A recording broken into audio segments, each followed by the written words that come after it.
Hello, and welcome to Folger Encores. I'm Rachel Eliza Griffiths, and I'm happy to be able to speak with you today. The Folger has been sharing selections from their plays, music, and readings with you in this Encores series. Today, we are joining together to speak about the poet and my closest friend, Camila Aisha Moon. Several years ago, the OB Hardison Poetry Season honored the 50th anniversary of the Black Arts Movement and the 20th anniversary of Cave Canem. Cave Canem is a creative home for many voices of Black poetry. To celebrate these dual momentous anniversaries, more than 12 poets came together for an all-day festival of words. Poets like Toy Derricotte, Nikki Giovanni, Haki Mahabuti, and Sonia Sanchez joined with Gregory Pardlow, Kyle Dargan, and myself to share this word. We also had a freestyle poetry reading called Cave Canem Drops the Mic.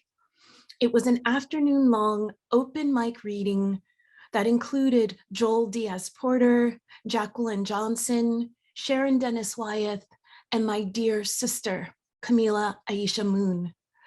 Camila sadly passed away in September of this year. She is deeply missed by our community. We are grieving and celebrating the beautiful, generous, gracious woman she was. She was my closest friend, and I would never have learned about Cave Canem if it hadn't been for meeting Camila in my first year as a graduate student at Sarah Lawrence College.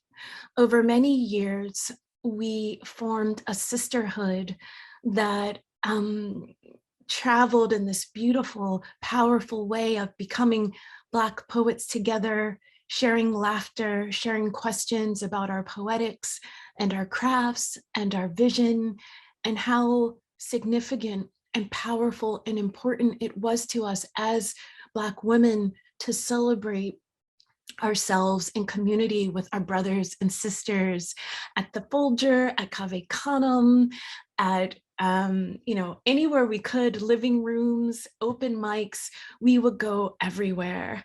And so this was a very memorable time when this event took place, because we were at a point where we were just so excited about what would come next.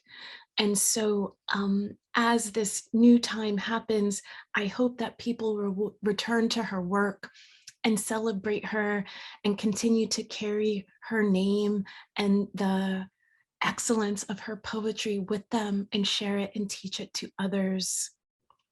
So enjoy this taste of Cave Canem, Drops the Mic, and Camila Aisha Moon. If you'd like to listen to the whole reading, we've included information about the performance that is available on SoundCloud for free. Please join us again for these bi-weekly episodes of Encores, highlighting all that the Folger has to offer. Thank you.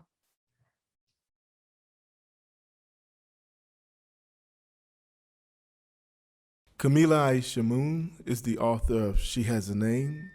Her honors include fellowships from Cave Canem, the Fine Arts Work Center, the Prague Summer Writing Institute, and the Vermont Studio Center, as well as nominations for the Pushcart Prize. Camila Aisha Moon.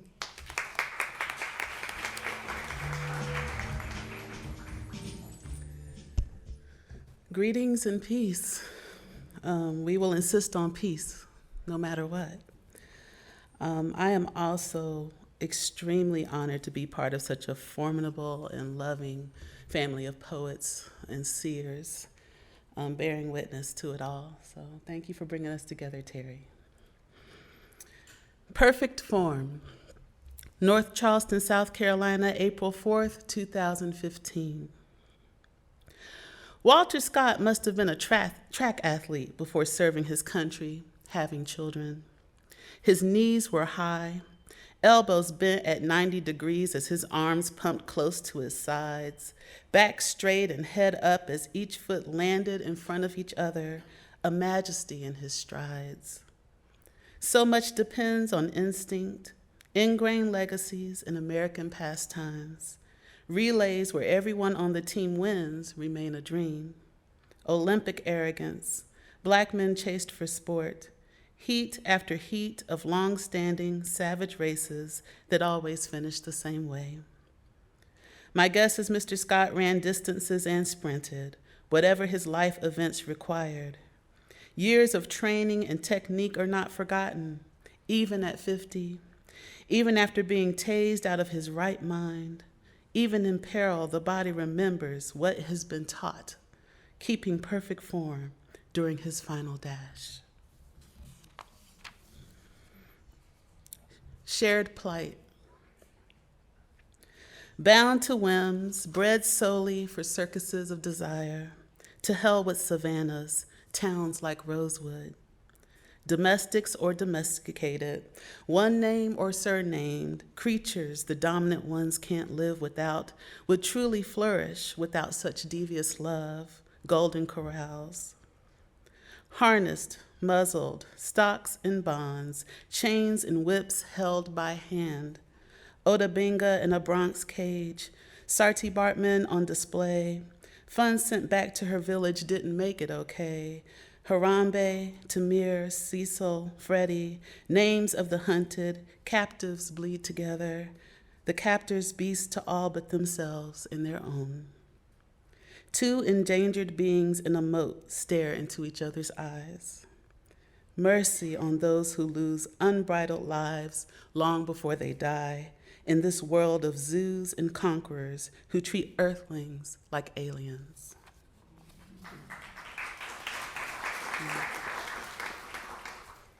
To Tama, almost 2 years after your burial.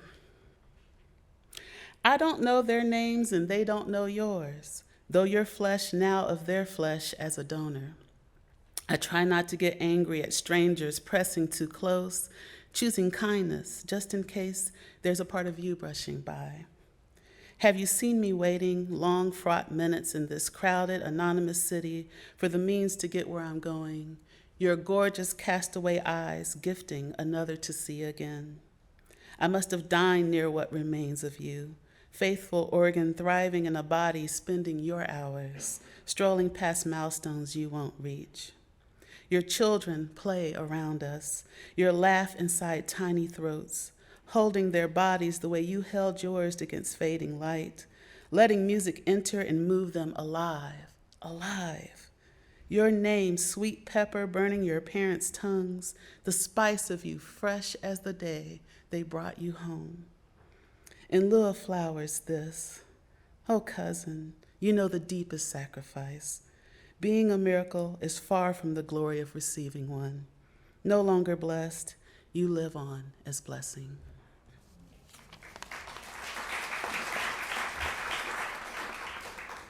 And I'll end with Still Life as Rocket 42. This is the part where the boosters begin to fall away, and I'm moving so fast it feels like slow motion. From here, I can see the blue contours of my journey against eternal midnight, lit with torches held by unseen hands. I understand why many choose not to look. It really does take my breath away, steers this ride toward terror and away from thrill. I think of Joy, Tama, Carrie, Phoebus, Sandra, and those lynched by cops, the satellite spirits who didn't reach this orbit alive. How I must feel the fuel burning and praise them by not cursing the mirror or clinging to the rear view in its new blurriness. Dare to caress what tilts south, comb defiant curls emblazoned by moonlight. There is so much still launching in me. Thanks.